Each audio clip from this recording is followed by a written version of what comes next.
Mag-iingat ka anak sa pagharap mo sa mambabarang. Minsan ka na niyang napabagsak. Opo, Itay. Pero tinitiyak ko po sa iyo na hindi na po iyon mauulit. Magaling. Alam kong darating ang araw na ito. At anong akala mo sa akin? Na bertud lang ang alas ko?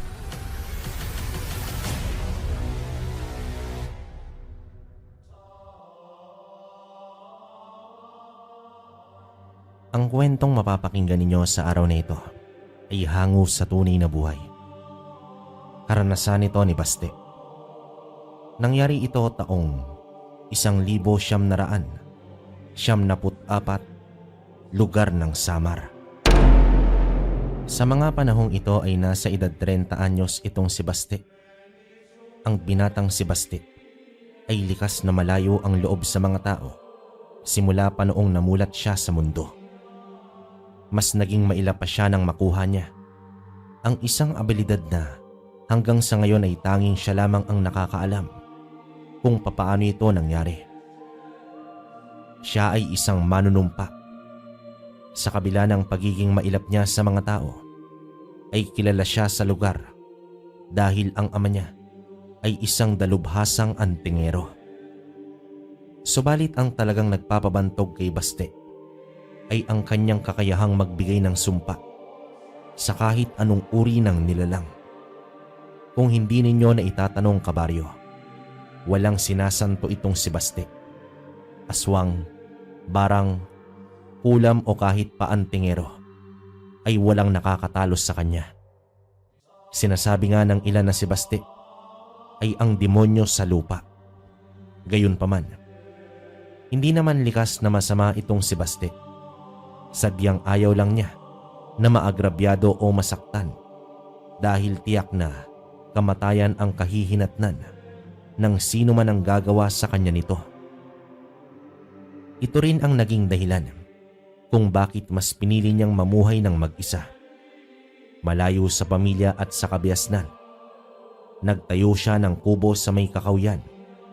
Walang kapitbahay. Kaya naman mas lalong pinangingilagan siya ng mga taga-baryo. Magandang hapon sa iyo, anak. Ito ang mga kamote at saging. Pagdamutan mo muna ito. Sadyang hindi ka matiis ng iyong ina, kaya inutusan ako na dalhan ka nito.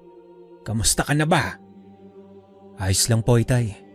Sabihin mo po kay Inay, maraming salamat sa padala niya. Pero hindi ko naman kailangan ito, Itay. Mas mabuting huwag na po kayong magpunta dito ng madalas. Kaya ko naman po ang sarili ko. Alam ko naman yon, anak. Pero ang nanay mo hindi mapakali. Alam ko na umiiwas ka lang sa gulo. Pero nanay mo yun eh. Kung ako lang maiintindihan ko kung bakit ito ang gusto mong pamumuhay. May kailangan pa po ba kayo, Itay? Kamusta naman ang kabuhayan mo dito, Baste, anak? Isa din yan sa ipinag-aalala ng iyong ina. Maayos naman po, Itay. Nakakabenta naman ako ng mga nipa at kumikita po ng sapat. Mabuti naman kung ganoon.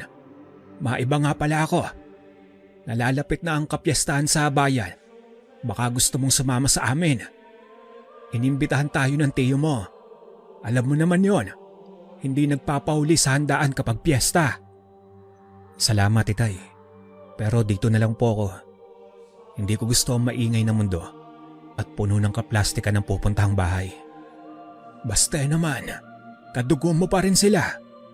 Hindi ko na nga matandaan kung kailan kayo huling nagkita. Maraming salamat na lang po, Itay. Pero ayos lang po ako dito. Katulad ng dati, hindi pa rin nakumbinsi ni Geraldo, ang anak na makipagsalamuha kahit pa sa mga kamag-anak nila. Sa pag-alis ng kanyang ama, ay nagpatuloy naman siya sa paghahabi ng nipa upang gawing bubong. Ito kasi ang kabuhayan niya at lingguhan siya na bumaba ng bayan upang magsuplay sa mga suki ang kanyang produkto. Kinabukasan ng hapon, oras na upang manguha ng mga nipa.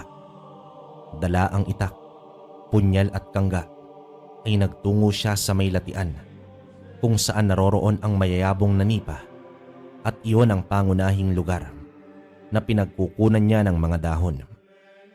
Nakalimang bugkos rin siya at maingat niya itong kinarga sa kangga na marahan niya itong hinila pabalik ng kubo.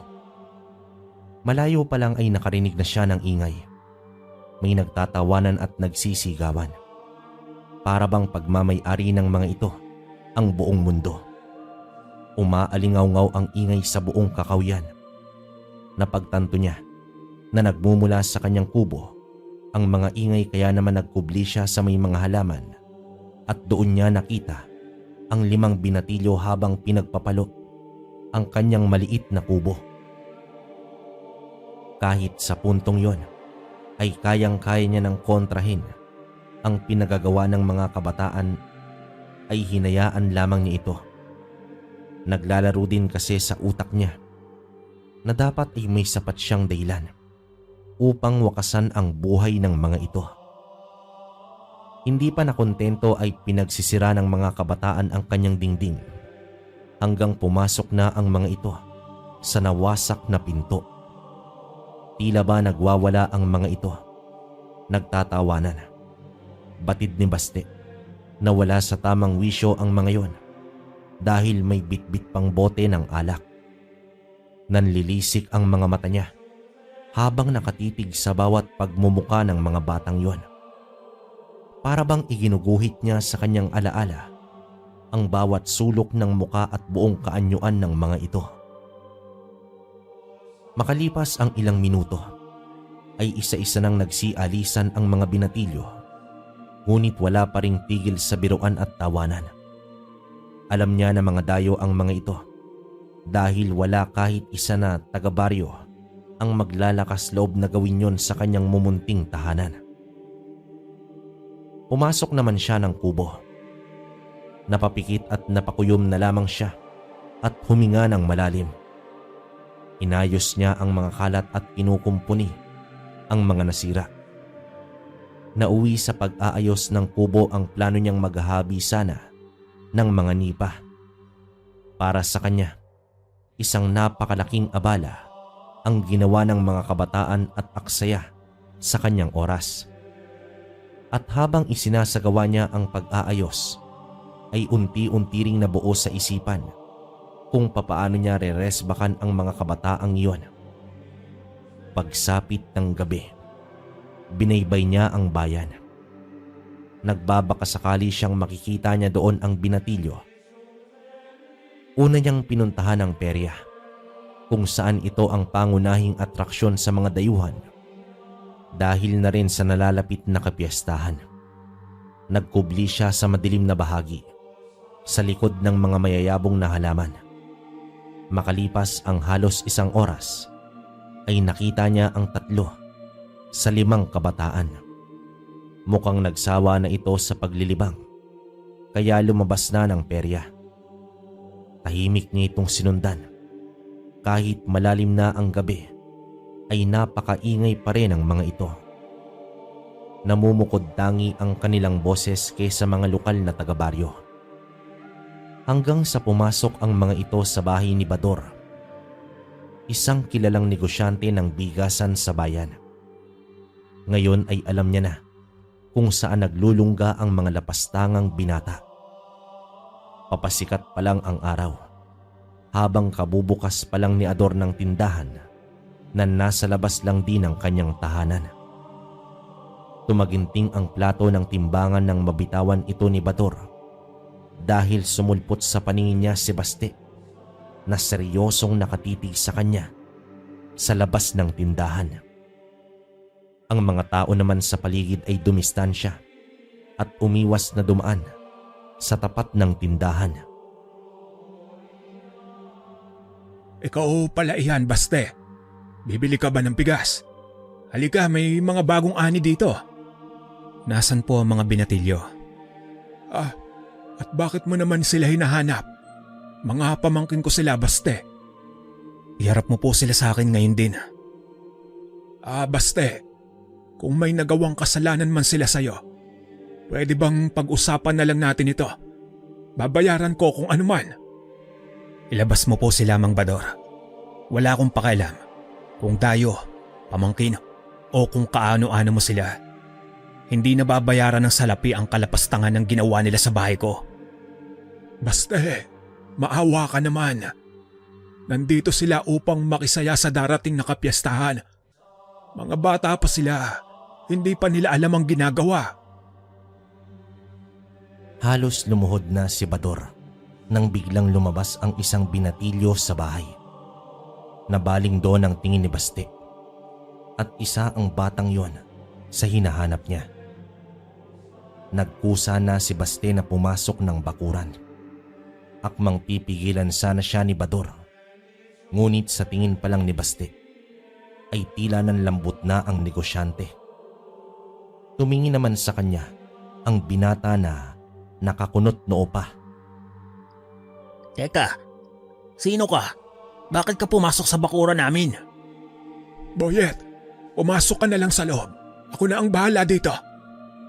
Subalit nagmatigas ang binatilyo sa pakiusap ng tiyuhin. Matapang na hinarap nito si Baste at pinapalayas pa. Sa isang kurap ni Baste ay unti-unting nag-iba ang panahon. Ang dating maaraw ay nagsimulang kumulimlim. Ang hangin ay lumalakas at ang mga ibon ay nagsiliparan papalayo. Tila ba ramdam ng mga ito na may panganib na darating. Napapaatras naman itong si Boyet hanggang sa makasandal na siya sa haligi ng bahay na gawa sa matibay na kahoy. Nakatayo lang si Baste habang nakatitig sa binatilyo. Sa muling pagkurap niya ay dahan-dahang nanumbalik ang magandang panahon. Kasunod nito ay tumalikod na siya at marahang naglakad palayo. Akala ng mga tao ay tapos na itong si Baste.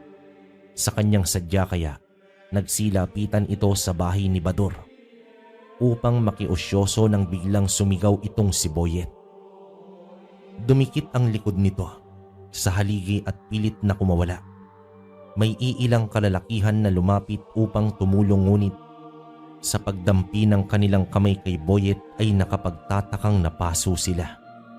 Kaya wala na silang nagawa kundi panoorin na lang ang unti-unting paglamon ng haligi sa binatilyo. Sumisigaw ng gusto na rin itong si Bador ng saklolo, ngunit wala ni isang lumapit sa kanyang pamangkin. Ilang segundo pa ay tuluyan ang naglaho si Boyet at naiwan na lamang ang malabong figura ng kanyang muka sa kahoy. Nakanganga at nanlaki ang mga mata, tanda ng matinding paghihirap bago ito mawalan ng hininga. Muling dumaloy ang takot ng mga tao kay Baste. Ang manunumpa ay muling kumitil ng buhay. Kahit wala na si Basti sa lugar, ay parang naiwan pa rin ang sumpa.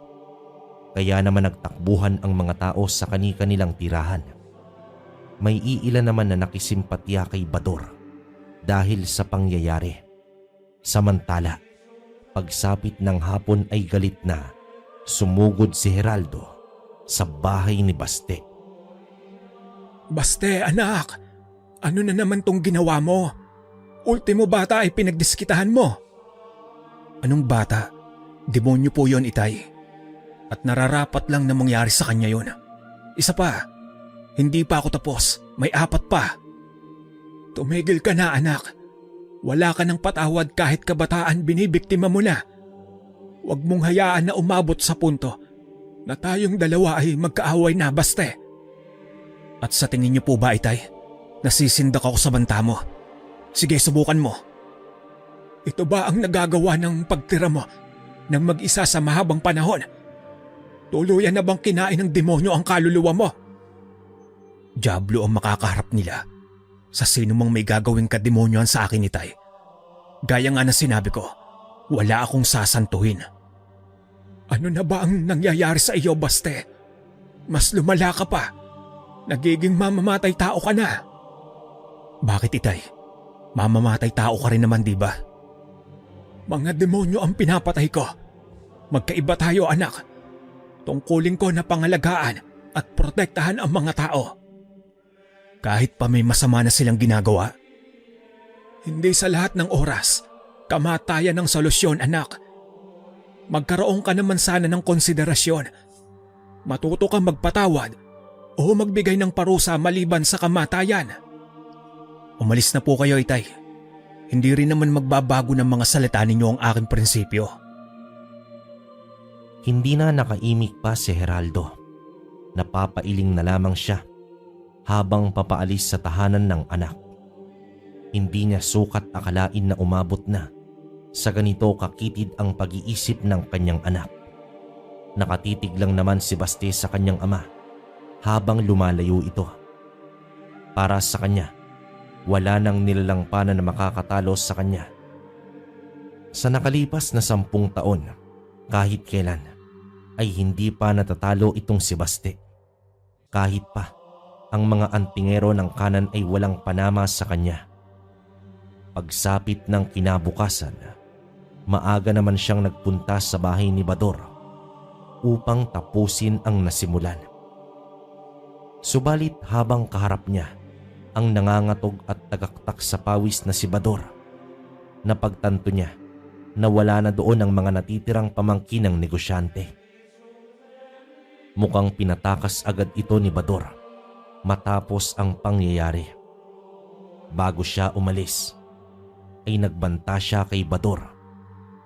Ayon sa manunumpa, kapag bumalik pa sa baryo ang mga pamangkin nito, hinding-hindi siya magdadalawang isip na bawian yon ang mga buhay. Bagamat hindi natapos ang kanyang balak ay pinagwalang bahala na lamang niya ito. Ang mahalaga ay nagdulot siya ng matinding takot kay Bador at sa pamilya nito. Habang naglalakad pabalik ng Kakawyan, ay nakakasalubong niya ang mga tao na pilit kong ngumiti sa kanya. Pero halata naman ang agarang pag-iwas ng mga ito. Samantala, makalipas ang halos 1 linggo, nanumbalik na sa normal ang lahat. Ang pag-iral ni Basti sa baryo, na bagamat kinakatakutan ay nakasanayan na rin ang mga tao. Iisa lang din naman ang dapat nilang iwasan, ang kalabanin si Basti. Isang hapon, habang nagkakape, ay may napansin na bangaw si Basti na nakapatong sa bintana. Nung una ay binaliwala lang niya ito. Ngunit nang kanya itong titigan, ay napansin niya ang kumikislap na mga mata at tila ba kulay pula.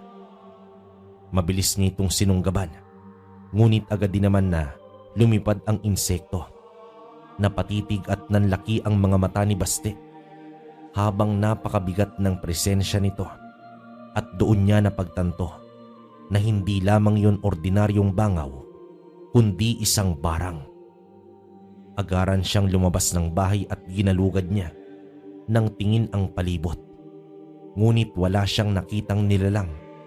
Gayunpaman, hindi na siya nagpakampante dahil alam niya na may nagtitiktik sa kanya at naghihintay lamang ito ng tamang pagkakataon. Samantala, sa mga nagdaang araw ay naging maingat na siya. Naging mapagmatyag at binibigyan ng pansin ng bawat insekto na kanyang nakikita. Subalit sadyang napakatuso ng demonyo. Isang araw, habang abala siya sa paghahabi ng nipa sa likod ng bahay, ay may napansin siyang bubuyog. Kakaiba ang laki nito dahil halos kasinlaki nito ng ibong maya. Nagpatuloy at patay mali siya lang si Basti. Gumuhit na rin ang ngiti sa kanyang labi dahil sa oras na mahuli niya, ang insektong yon ay katapusan na rin kung sino man ang nagpadala nito. Hindi na siya nakatingin sa bubuyog pero ramdam niya ang paglipad nito na papalapit sa kanya, hanggang sa mabilis siyang nag-usal ng sumpa at agad niyang iniihip sa direksyon kung nasaan ang bubuyog. Nanigas naman ito sa ere bago bumagsak sa lupa. Napangisi naman siyang muli at akmang pupulutin niya na, ay may biglang kumagat sa kanyang batok. Paglingon niya ay mas maliit na bubuyog pala ang kumagat at mabilis din na lumipad palayo.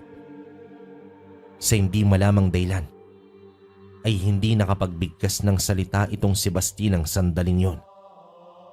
Naramdaman na lamang niya ang mabilis na pagdaloy ng kamandag sa kanyang sistema, dahilan upang bumagsak siya sa lupa. Bago naman tuluyang mawala ang kanyang ulirat, ay isang malabong nilalang na papalapit ang kanyang nasilayan. Sa pagmulat ng kanyang mga mata, ay natagpuan niya ang sarili sa isang silid. Luma at sira-sira. Halatang walang nakatira at abandonado ang lugar. Babangon sana siya ngunit may mga baging na nakapulupot sa kanyang katawan. Habang nakahiga siya sa papag na yari naman sa kawayan. Ang ikinagulat pa niya, sa tuwing kikilos siya ay sumisikip lalo ang baging na yon. Tanging ulo lamang niya ang maaari niyang igalaw. Hanggang sa napansin niya ang mga uod na nasa kanyang mga paa. Nanlaki naman ang kanyang mga mata dahil ang mga uod na yon ay dahan-dahang sumisip-sip sa kanyang balat na animoy mga linta. Sinubukan niyang magbitaw ng usal, ngunit walang epekto yon. Paulit-ulit yon ngunit wala pa rin hanggang sa nakarinig siya ng mahinang hagikik. Ilang sandali pa ay pumasok na sa silid ang isang matandang lalaki. Ang itsura ng kubo ay walang pinto. Gawa sa kawayan, ang kabuuan at halos hindi na pwedeng matirahan pa. Gising ka na pala ang manunumpa. Bakit ayaw mong bumangon? Sino ka? Anong kailangan mo sa akin? Pagbibigyan kita, binata. Total, hindi ka nasisikatan ng araw bukas. Magpapakilala ako sa iyo. Ako si Boliwig at apo ko ang batang inilibing mo sa haligi ng bahay ni Bador. Mga apo mo pala ang mga lapastangan ng kabataan na yon. Ikaw ang lapastangan. Napakabata pa ng apo ko. Pero ano ang ginawa mo? Ngayon, tignan natin kung hanggang saan ang tapang mo. Sa oras na makawala ako dito, uubusin ko ang lahi mo. Napakayabang mo pala, pero bilib din naman ako sa tapang mo. Kahit sa alanganing sitwasyon ay matapang ka pa din. Ano ang ginagawa mo sa akin? Magandang tanong yan. Tignan mo ang batong itim sa ibabaw ng iyong dibdib. Iyan ang bertud ng sinaunang mangkukulam. Sa palagay ko, ay alam mo na kung ano ang magagawa nito sa kalaban. Isa kang lumabang ka ng patas, matanda. Naging patas ka ba sa apo ko, Baste? Ngayon damhin mo ang ganti ko. Sa pagtalikod ni Boliwig ay mas naging maigpit na ang paggapos ng mga baging sa kanyang katawan. Nagsilabasan din ang iba pang insekto tulad ng alupihan, bangaw, kulay pulang uod at kahit mga ipis. Sabay-sabay itong kumagat sa kanyang balat. Sumisigaw na siya ngunit walang saklolong dumating. Narinig din niya ang pag-alis ng matanda. Bagay na nagbigay sa kanya ng kakapiranggot na pag-asa na inakala niyang makakatakas na siya kapag wala na ang matanda, ngunit nagkakamali siya dahil ang mismong bertud ang siyang nagkokontrol sa sumpang pumalibot sa kanya. Gumulong pa ang ilang oras. Ang mga kalamnan ni Baste ay animoy mga karne na nababalutan na ng sugat. Sa bawat hampas ng hangin sa mga sugat ay nagdudulot ito ng matinding kirot. Sa mga sandaling yon ay naiisip niya na ang kanyang ama, ngunit wala itong ideya kung nasaan siya at isa pa. Hindi maganda ang kanilang relasyon sa mga sandaling yon. Nagkasabay-sabay na ang nararamdaman ni Baste. Walang humpay na kirot, gutom, uhaw, pagod at kawalan ng pag-asa. Alam niya na ang nalalapit niyang katapusan. Doon niya napagtanto na kahit gaano kalakas ang isang tao, meron at meron pa rin itong katapat, at naranasan niya na ito sa mga oras na yon. Sa ganoong sitwasyon ay mas dinasal pa ni Baste ang kanyang mabilisang kamatayan kaysa inuunti-unti siya nito. Sumapit na ang dilim at bumuhos ang malakas na ulan. Tuluyan na siyang nawalan ng pag-asa. Humihina na rin ang tibok ng kanyang puso at halos nawawala na ang ulirat. Mantakin niyo na lang. Buong araw na kinakain ng mga insekto ang kanyang katawan habang buhay pa siya. Nabuhayan siya ng konti nang makarinig siya ng mga kaluskos. Tila bumalik na si Buliwik. Pero iba ang naaninag niya sa labas ng silid. May isang maliit na imahe ang nakaupo sa may pintuan. Nalaman niya na hindi yun ang matanda, kaya pinilit niyang umungol sa mahinang boses. Dahil yun na lang ang kanyang makakayang gawin. Lumingon ang panauhin at dahang-dahang lumapit sa kwarto. Mula sa mabibilis na liwanag ng kidlat ay nakita ni Baste ang isang batang lalaki. Nagpatuloy siya sa pag-ungol, pahiwatig ng paghingi ng tulong. Nang makita ng bata ang mga kulisap sa katawan ni Baste, ay agad nitong hinubad ang suot na damit at pinaghahampas sa mga insekto hanggang sa pati ang batong bertud na nakapatong sa kanyang dibdib ay tumilapon. Doon na nakahinga ng maluwag si Baste.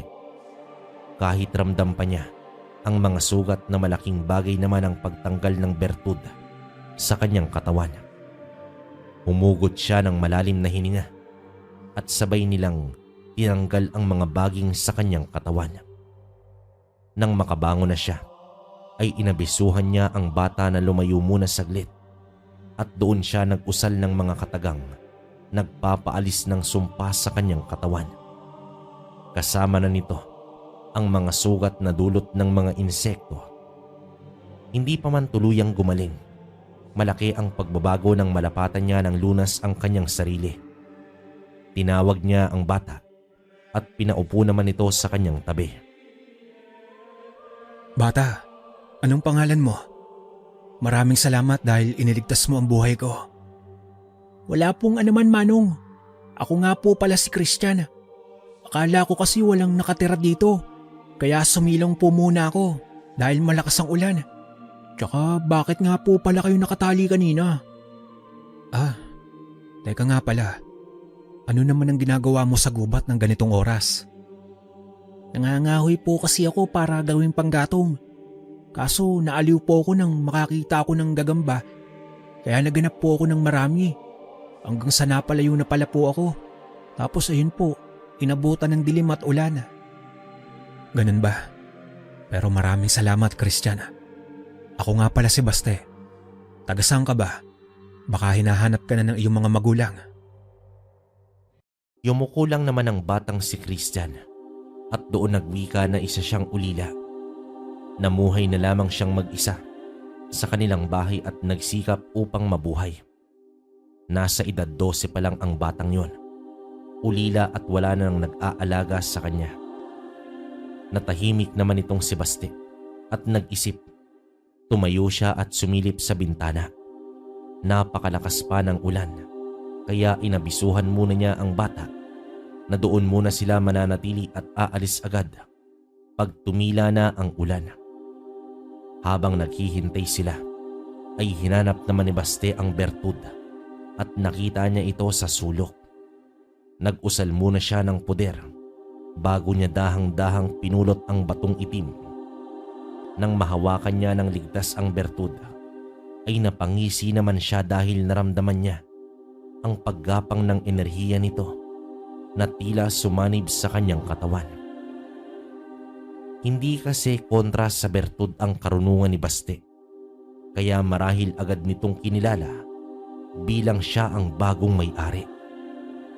Napatitig naman siya sa dingding at doon naisip niya kung ano ang gagawin kay Buliwik kapag nagkaharap na sila nito. Makalipas ang ilang minuto ay di pa man tumila ang ulan. Umusad na sila. Baka bumalik pa ang matanda. Habang binabaybay nila ang madilim at basang daan ay inalok ang bata na doon na lamang ito tumira kasama niya. Napangiti naman itong bata at agad na pumayag. Dahil sa ginawa ng bata, pinangakuan ito ni Basti. Naaalagaan at siya na ang tatayong magulang nito. Utang niya sa bata ang kanyang buhay. Halos papasikat na ang araw nang marating nila ang kubo. Kahit pagod at puyat, ay umaliwalas ang muka ng bata nang makita ang bago niyang tahanan. Nag-abiso rin si Basti na bukas ay sasamahan niya ito sa dating bahay upang kunin ang mga damit at iilang kagamitan. Lumipas pa ang ilang araw bago naman bumalik sa dating lakas ang katawan ni Basti. Sa mga araw na iyon, habang nagpapagaling ay tinuruan naman niya si Christian sa mga dapat gawin sa bahay. Tila maswerte ito sa bata dahil mabait at masunurin pa ito. Sa mga araw din na nagpapagaling siya, doon niya napagtanto ang kasalanan niya sa kanyang ama, ang pabalang at pilosopong pagsagot niya dito at ang pagbaliwala sa mga pangaral nito sa kanya. Alam ni Basti na kahit magkaiba sila ng tangan ay palagi naman siyang pinagtatanggol ng kanyang ama, at alam din niya na kung hindi dahil sa kanyang ama, malamang ay matagal na siyang pinalayas ng mga tao sa baryo. Nang tuluyang gumaling, ay isinama niya si Christian upang ipakilala sa pamilya. Nakakailang man para kay Basti, pero malugod silang tinanggap ng kanyang ina. Inasikaso nito ang bata at sumenyas ang ina na nasa likod bahay ang ama. Tumango naman si Basti at agad nagtungo doon. Samantala, alam naman ni Geraldo na paparating ang anak dahil sa presensya nito. Itay, maaari po ba kitang makausap? Nais ko sanang humingi ng tawad sa mga nasabi ko po sa iyo. Kung hindi ko pa dinanas ang bingit ng kamatayan, ay hindi ko maiisip ang aking mga pagkakamali. Bingit ng kamatayan? Bakit? Ano ba ang nangyari sa iyo, Baste? Nang mailahad ni Baste ang lahat ay kunot toong nagwika ang kanyang ama. Ayon dito, narinig niya na ang pangalan ni Buliwik. Isa itong mambabarang sa kabilang bayan. Pero hindi pa niya ito nakikita sa personal. Gayunpaman, hindi naman nagmatigas si Geraldo at pinatawad na ang anak, pero nakiusap muna si Basti na kailangan pa niya ng panahon bago muling bumalik sa poder ng kanyang mga magulang. Humingi rin siya ng basbas sa ama para sa gagawin niyang pagtugis kay Buliwik. Kung sa mga nilalang na katulad ni Buliwik ay hindi kita pipigilan, bagkus tutulungan pa kita kung nanaisin mo. Hindi na po, Itay. Kayang-kaya ko nang harapin ang matandang yun. Lalo pa ngayon na nasa akin na ang bertud. Aaminin ko sa iyo, anak. Hindi maganda ang pakiramdam ko sa bertud na yan. Kung tutuusin, napakalakas na ng kakayahan mo. Hiling ko lang sana, huwag mo nang ibalik ang dating ikaw. Anak, alam mong hindi ko na maaalis sa iyo ang karunungan mo. Pero pakiusap, gamitin mo na ito sa tama. Hindi tao ang mga kalaban natin. Huwag po kayong mag-alala, Itay. Tatandaan ko po palagi ang mga payo ninyo. Mag-iingat ka, anak, sa pagharap mo sa mambabarang. Minsan ka na niyang napabagsak. Opo, Itay. Pero tinitiyak ko po sa iyo na hindi na po iyon mauulit.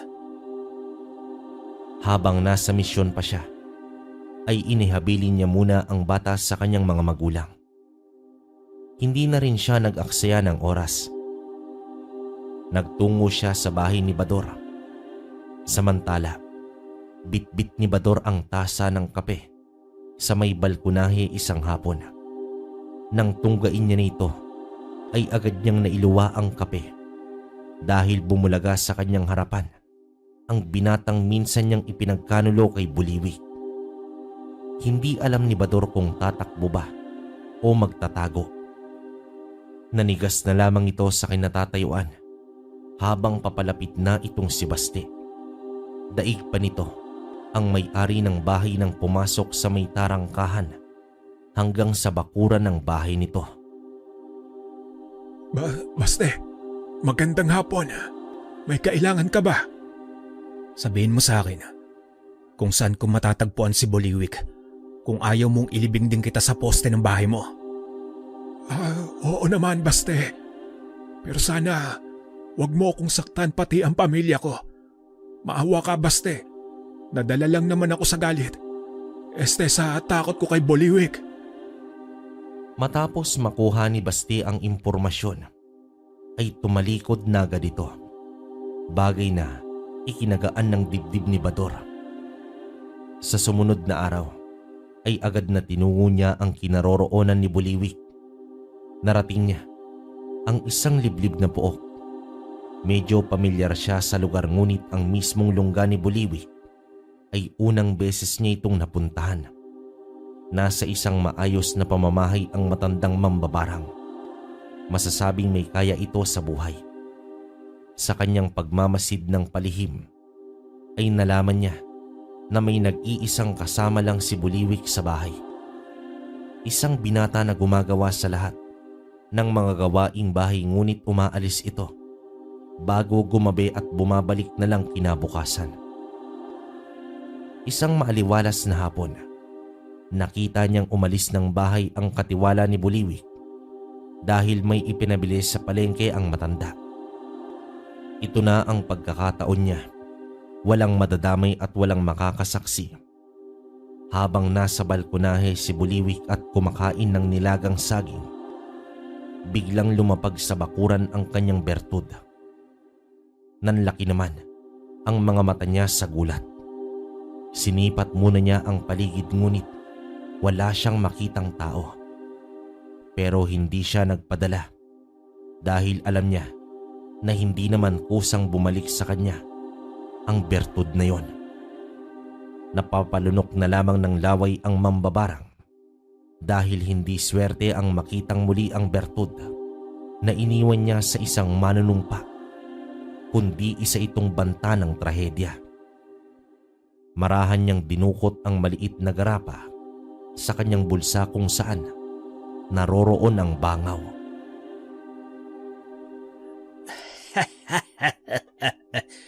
Magaling. Alam kong darating ang araw na ito. At anong akala mo sa akin? Na bertud lang ang alas ko? Hindi naman kumilos itong si Buliwik habang nagpapalitan sila ng salita. Tanging mata lang niya ang nag-iiba ng direksyon dahil hindi pa rin niya nakikita itong si Basti. Hindi nagpapakita ng takot si Buliwik, pero iba ang kanyang pisikal na aspeto. Tumatagaktak na ang malalaking butil ng pawis sa noo at kumakabog na ang dibdib. Panaka-naka na rin niyang tinitingnan ng bertud na nasa lupa. Kung mapapasa kamay lamang niya ito ulit, tiyak na may panlaban na siya sa manunumpa. Pero alam niya na patibong lamang ang nasa kanyang harapan. Dumaan ang ilang segundong katahimikan, subalit para kay Buliwik ay napakahabang katahimikan yon. Nang lumabas si Basti mula sa pinagtataguan, ay mabilis na inihagis ng matanda ang garapa sa mabatong bahagi ng bakuran. Pagkabasag nito ay lumipad ang isang bangaw na agad namang sinundan ng iba pang mga bangaw. Sa isang iglap ay bigla itong dumami na agad sumugod sa binatang manunumpa. Hindi naman nagpatinag itong si Basti. Ikinumpas niya ang kanyang kamay at nagbitiw ng usal at isa-isang bumagsak sa lupa ang mga insektong yon. Sa kabilang banda naman ay mabilis na nilapitan ni Buliwik ang bertud at agad na dinampot.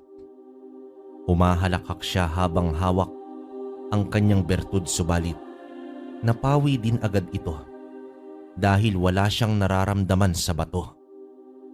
Nang kanyang titigan ay isa lang pala itong ordinaryong bato. At dahil sa pandilin lang ni Baste, ay nagwala na ang matanda. Nagpakawala na ito ng mga bubuyog, pati mga alupihan. Ngunit nanatiling nakatayo lang itong si Baste. Sa bawat insektong dumadampi sa kanyang balat, ay agarang namamatay. Nanlaki na ang mga mata ni Buliwik dahil sa pangyayari. Batid niya na walang magagawa ang kanyang mga insekto. Napapaatras na ang mambabarang pero hindi pa rin sumusuko. Nang maubos na ang mga insekto ay dito na inilabas ni Baste ang bertud. Nanlilisik sa takot ang mga mata ni Buliwik dahil nakikita niya na ang mangyayari. Gagamitin ni Baste ang bertud laban sa kanya. Napapangisi na ang binata at marahang humakbang papalapit sa matanda. Pero hindi pa rin nawala ng pag-asa itong si Buliwik. Sumugod ito kasabay ng mga insekto, ngunit bigla itong nanigas. Ang mga galamay niya ay kusang kumikilos. Nakadipa na siya at sa isang iglap ay lumagapak siya sa simentong dingding ng kanyang bahay. Tila dumikit doon ang katawan ng mambabarang habang si Baste ay nanlilisik na rin ang mga mata na para bang sinapian na ito ng demonyo dahil namumula na ang paningin. Ilang saglit pa ay may puwersang humila sa matanda dahilan upang mapaluhod nito sa lupa. Unti-unting tumingala ang ulo nito na taliwas sa kontrol ng matanda. Itinipat ni Baste ang kanyang braso at sinugatan niya ito gamit ang punyal. Sa pagpatak ng kanyang dugo sa noo ng matanda, kasabay nito ang sumpang binitawan niya. Napapasigaw na ang mambabarang na animoy tinusok ang kanyang noo ng matulis na bagay. Nagpatuloy naman sa paghihirap ang matanda hanggang lumabas na sa kanyang mga mata, ilong, bibig at tenga ang mga dugo. Inangat ni Baste ang kanyang kanang kamay at humagupit ng napakalakas na hangin sa paligid. Ibinagsak niya ang kamay sa tapat ng noo ng mambabarang at biglang humupa ang paligid. Kasunod nito ay tuluyang naging puti ang mga mata ni Buliwik at bumagsak na sa lupa. Bumalik na rin sa dati ang itsura ni Baste. Pero imbis na matuwa ay bakas sa mukha niya ang labis na pangamba. Sinubukan niyang gisingin si Buliwik pero huli na ang lahat. Hindi naman ang buhay ng mambabarang ang dahilan ng kanyang pangamba kundi ang nabitawan niyang sumpa. Nagpalinga-linga naman siya sa paligid at nang napagtanto niya na walang nakakita sa pangyayari ay mabilis siyang tumakbo paalis ng lugar. Nang makarating siya malapit sa bahay ni Bador, ay napansin niya ang kumpulan ng mga tao. Pinilit niyang magkubli sa mga ito at base sa reaksyon at kilos ng mga yon, natagpuang patay na si Bador at ang buong pamilya nito maliban sa kanyang asawa. Sumisigaw ang misis nito at hindi alam kung ano at kung papaano nangyari ang lahat. Ayon sa naiwang misis, maayos pa naman ang lahat ng isa-isang nagsibagsakan ang pamilya na animoy nanikip ang dibdib. Kumpirmado, ubos ang isang pamilya. Naawa man si Baste, pero huli na ang lahat. Nanatili siyang nakasandal sa isang puno habang naririnig ang kaguluhan ng mga tao. Umuwi namang balisa itong si Baste at dinadagana ng konsensya. Pero imbis na magmukmok, ay pinuntahan na lang niya ang ama upang siya na mismo ang magbalita sa nangyari. Nadatnan niya ang pamilya na masayang nagsasalo-salo sa kamote. Pilit ang mga ngiti ni Baste at nang tanungin siya ng kanyang ama tungkol sa misyon ay tumitig lang ito at nagtungo sa likod bahay. Agad namang sumunod itong si Geraldo. Alam kong may hindi magandang nangyari, anak. Napaslang mo ba si Boliwick? Opo, Itay. Napaslang ko na siya pero hindi lang siya. Patawarin mo po ko, Itay. Hindi ko napigil ang sarili. Sa maraming pagharap, ay naibigay ko sa kanya ang sumpang umubos sa kanyang lahi. Diyos ko, Baste! Ano na naman ang ginawa mo? Ibig sabihin wala na si Bador at ang pamilya niya. Lahat po ng kadugo ni Boliwick, Itay, saklaw ng sumpang iyon. Pumaslang ka ng mga inosente, Baste! Kung kaya ko lang pong bawiin ang sumpa, Itay, pero huli na ang lahat. Imbis na idiin ang anak, ay inalalayan na lamang ito ni Geraldo. Kitang-kita niya ang labis na takot at pagsisisi ni Basti sa kanyang nagawa. Pinayuhan niya ang anak na mas maiging umalis muna sa baryo at palamigin ang pangyayari. Sinunod ni Basti ang payo ng ama habang abala pa ang mga tao sa misteryo ng pagkamatay ng isang pamilya ay tahimik na pumuslit ng bayan sina Basti at Christian. Kahit nalilito at nagtataka ang bata, ay sumunod na lamang ito sa nais ni Basti. Makalipas ang 1 taon ay muling bumalik si Basti sa baryo. Sa pagbaba pa lang niya ng bayan ay may mga taong nangilag na sa kanya. Kaya naman hindi na natagal pa sa pagtatago si Basti dahil alam niya na hindi na mawawala sa mga kababayan niya ang senaryong siya ang pumaslang sa isang pamilya. At ang isa pang dahilan ay nais niyang bumawi sa mga tao sa pamamaraang alam niya. Muling umingay ang pangalan ni Basti. Ang pagbabalik ng anak ng dalubhasang antingero ay nagdulot muli ng takot. Nilunok lahat ni Basti ang mga bulong-bulungan dahil bahagi ito ng kanyang habang buhay na kaparusahan na kailanman ay hindi niya na mababawi pa. Naging mas ilagma ng mga tao sa kanya ay hindi niya na ito alintana. Muli niyang binuhay ang kanyang gawain noon sa paggawa ng bubong na yari sa nipa. Pero si Christian na ang tagahatid nito, sa kabila ng mabigat na konsensyang bitbit niya, ay malaking tulong kay Basti ang pagbabalik niya sa puder ng mga magulang niya. Mabuti naman, anak, at bumalik ka na sa piling namin. Pero maiba ako. Ano ang plano mo sa batang iyan? Sayang naman kung lumaking mangmang yan. Kung balak mong pag-aralin si Christian ay mabuti yon at tutulong kami ng nanay mo sa kanya. Hindi na rin iba ang turing namin sa kanya. Yun nga po ang bala ko sa susunod na pasukan ni Tay. Simula noong gabi na iniligtas niya ako, nangako ako sa sarili na aalagaan ko at poprotektahan ko ang batang ito kahit kapalit pa ay ang buhay ko. Pero alam mo, Itay, biglang nagkaroon ng direksyon ng buhay ko at nanumbalik ang pakiramdam ko na isa pala akong tao. Isang tao na may layunin at halaga sa mundo.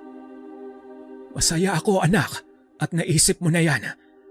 Ilang taon din kasi na parang nawala ka na sa amin. Siya nga pala, ano na ang balak mo sa bertud ng mangkukulam? Nakatago po. Pero hindi ibig sabihin ay hindi ko na po ito gagamitin. Opo, nakagawa ako ng mali. Pero itutuwid ko po iyon sa pamamagitan ng paggawa ng tama, gamit ang katarungan ko at ang bertud. Aasahan ko iyan, anak. At kahit nasa magkabilang panig ang mga aral natin, pwede naman tayong magtulungan.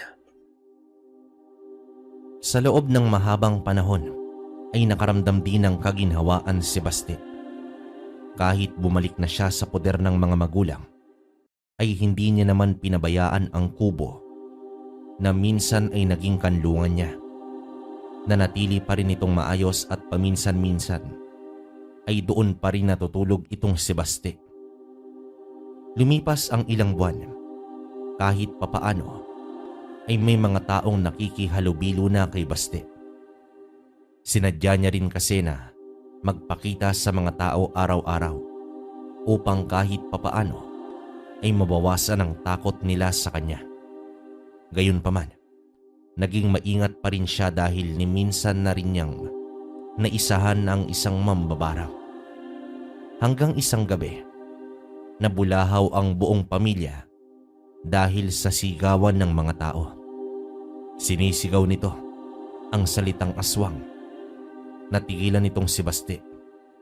Matagal na panahon na rin ang lumipas nang may nakalaban siyang aswang. Sa paglabas niya ng silid ay sinalubong siya ng kanyang ama. Bitbit ni Heraldo ang itak. Anak, ibalato mo na ito sa akin. Dito ka lang sa bahay. Tumanguman si Basti pero hindi niya gagawin ang tumunganga na lang. Sa pag-alis ng kanyang ama ay lihim din siyang kumilos. Kitang-kita niya ang pakikipaglaban ng kanyang ama sa isang tiktik. Naging alerto naman siya kung sakaling masadlak sa alanganin ang kanyang ama. Subalit habang nagkukubli siya at pinapanood ang laban, may nakita siyang dalawang aswang sa di kalayuan. Wangis tao pero nakaupo na parang sa aso. Sobrang papayat ng katawan at tila ba naglalaway. Tila nag-aabang lang yun ng pagkakataon upang mambiktima. Habang abala ang antingero sa tiktik, tahimik na gumapang ang dalawang aswang at tumungo sa likod bahay kung saan may isang pamilya na maraming anak. Abala rin ang mga ito sa pagkubli sa mga sarili dahil sa pag-atake ng tiktik. May mga tao rin na nagkukumpulan sa labas. May dalang mga itak at sulo. At nang makahanap ng pagkakataon ang mga aswang, susugod na sana sila. Kaso lang bigla silang natigilan. Animoy nalulunod sa tubig dahil hindi na sila halos makahinga. Nagpupumiglas ang dalawa sa taling hindi naman nakikita at nahahawakan. Sa kanilang likuran ay naroon si Basti. Tahimik na nakatayo habang pinaparusahan ang dalawang nilalang. Samantala, sa pagbagsak ng tiktik ay naramdaman ni Heraldo ang malakas na presensya na bigla ding naglaho. Nabaling ang kanyang tingin sa kaluskos sa may kakawyan. Nakita niya ang anak na unti-unting naglaho ang figura sa dilim at naroon sa lupa ang dalawang aswang na tinalo nito. Napapailing na lamang si Heraldo dahil hindi siya sinunod ng anak pero gumuhit ang ngiti sa kanyang mga muka. Hanggang sa dumating ang araw na bigla na lamang ng hina itong si Heraldo. Napapaluhod na ito habang hawak ang dibdib. Mabilis na lumapit si Basti upang saluhin ang ama sa nagbabadyang pagbagsak nito sa lupa. Nang maipasok niya na ito sa silid, ay dito na nagwika si Heraldo. Basti, anak, nararamdaman ko na ang paglubog ng aking araw. Bilang panganay, alagaan mo sana ang mga kapatid at nanay mo. Itay, huwag po kayong magsalita ng ganyan. Di ba dalubhasa kayo sa panggagamot at isa kayong antingero? Kung ang punto mo ay gagamotin ko ang sarili tulad ng dati, wes, iba ito ngayon anak. Kung kalmot lang aswang, sumpa ng kulam at kagat ng barang, ay kayang-kaya ko. Ngunit ito ay likha ng kalikasan anak. Kahit kailan, ay isang kasalanan ang kontrahin ang kalikasan. Pakatandaan mo ito lagi, Basti. May sakit ka po, itay. Kailan pa po ito? Anak, walang permanente sa mundo. Kailangan nating harapin ang katotohanan na lahat ay may katapusan. Masaya akong mamamaalam dahil bumalik ka na sa panig ng kabutihan. Lumipas pa ang ilang oras. Mas lalong nangihina si Heraldo.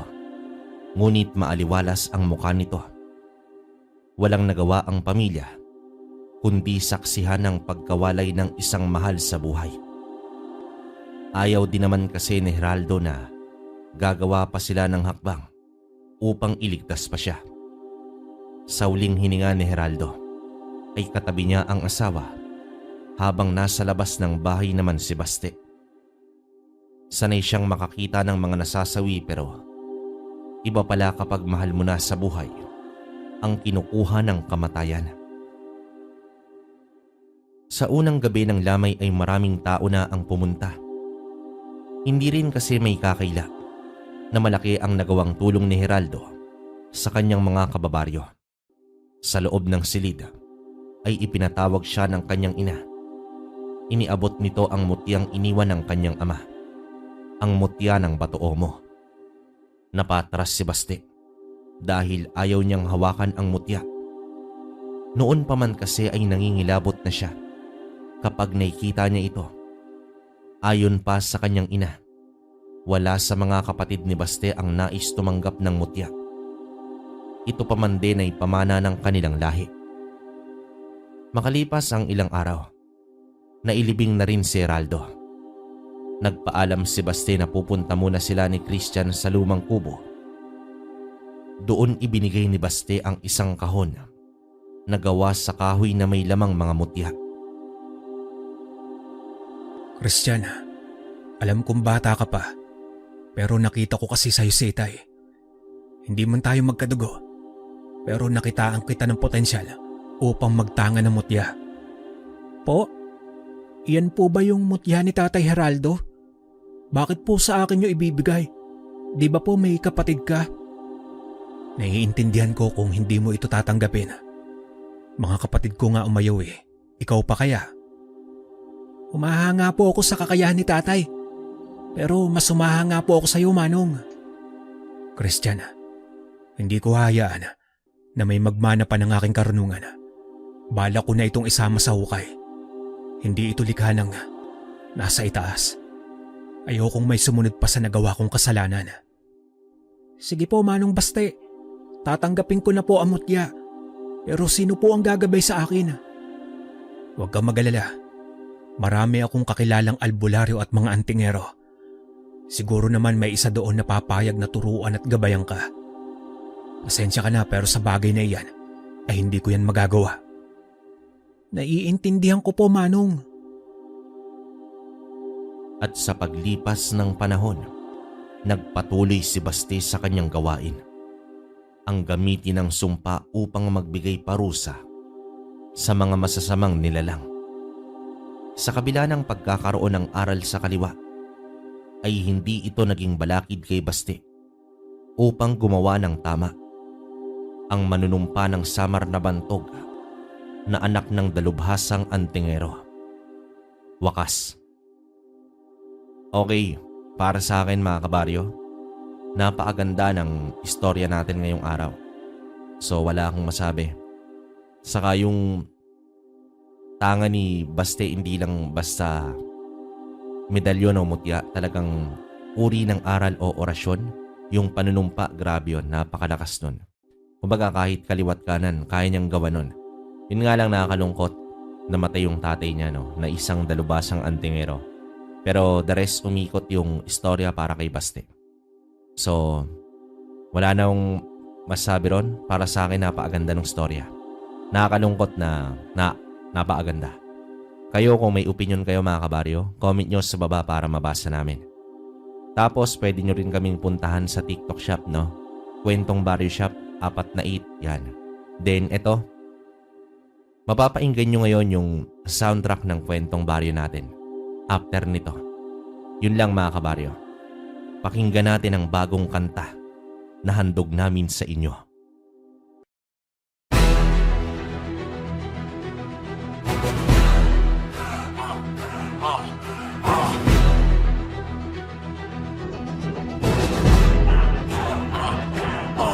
Sa baryong tahimik, sa ilalim ng buwan, may mga kwentong paulit-ulit na binububuksan. Aswang naggumagala sa gabi ng kawalan, kapre sa punong matanda, bantay ng kabundukan.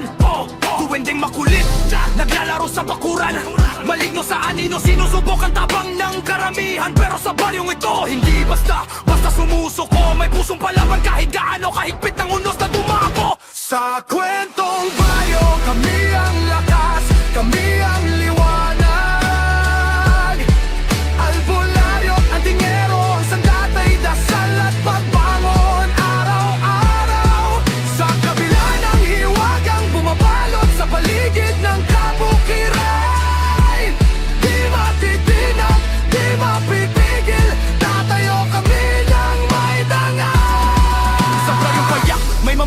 ng gugulo, pero mas malakas ang paniniwala ng aming mga puso. Orasyon ng matatanda, tunog ng kampanang benditado. Yan ang kalasag namin laban sa dilim na nagtatako.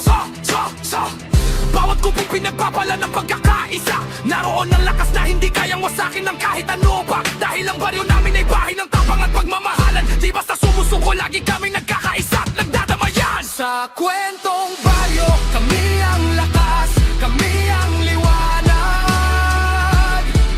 Albularyo at antingero, sa datay dasal at pagbangon araw-araw. Sa kabila ng hiwagang bumabalot sa paligid ng kabukiran. Di matitinag, di mapipigil, tatayo kami ng may dangal. Kahit may nilalang na nagtatangkang manakot sa gabi, may puso kaming naglalagablab, puno ng pag-asa at ngiti. Sa baryo naming ito, bawat tao'y bayani. Sa tapang dasal at pagkakaisa, kami nagwawagi. Sa kwentong